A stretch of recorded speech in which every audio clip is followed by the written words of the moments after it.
What if I told you that Oda has been showing us the dark truth about the origin of this world for decades, but we were too distracted to see it?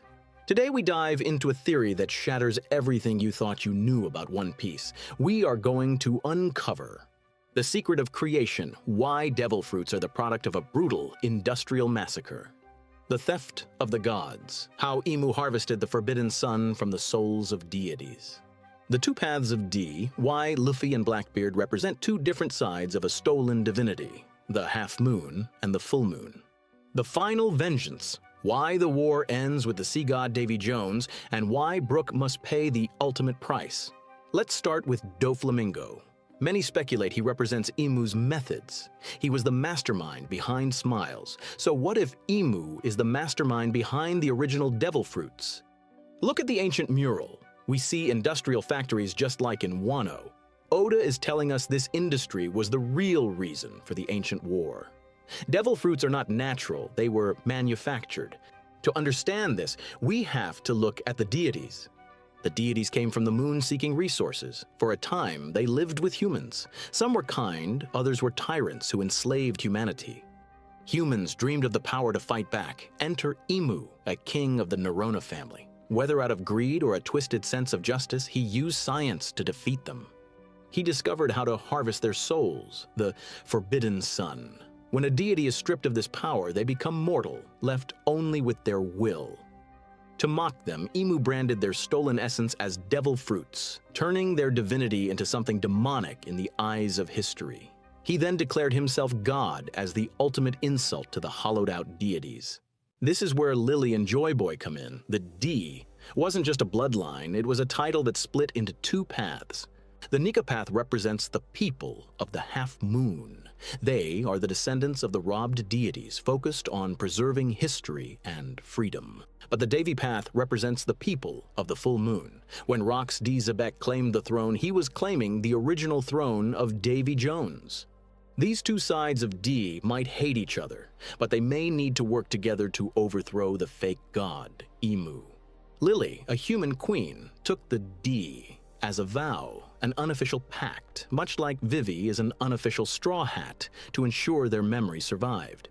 Maybe this is the reason Imu asked Cobra how Lily referred to herself in the letter.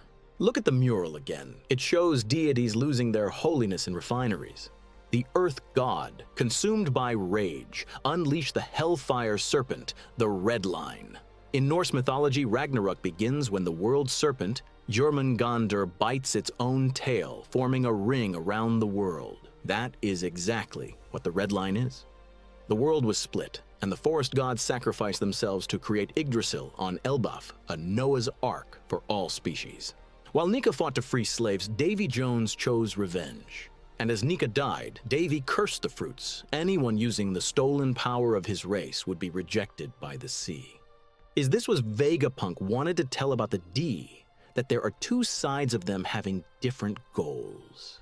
Where Davy Jones is, Davy is hiding deep underwater, protected by a massive swirl. He knows he is safe because Imu is a fruit user who can never touch the water. It's an 800-year-old stalemate. But how does this 800-year cycle finally end? If the devil fruits are indeed the imprisoned souls of the deities, then true freedom can only be achieved if these souls are set free. And this is where Brook comes in.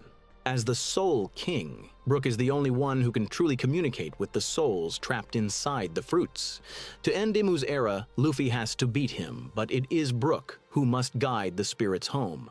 I believe Brook will play one final song, Binks Sake, not as a pirate anthem, but as a ritual to lead the souls of the deities back to the abyss. But there is a tragic price. Brook himself is a soul bound to this world by a devil fruit.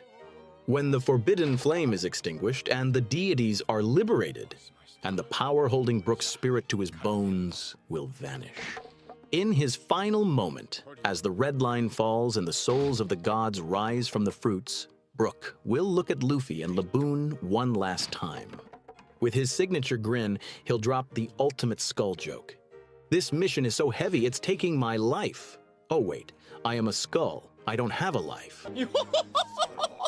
With that last laugh, the devil fruits disappear forever. The curse of the sea is lifted, and the era of the fake gods finally ends in a song of freedom.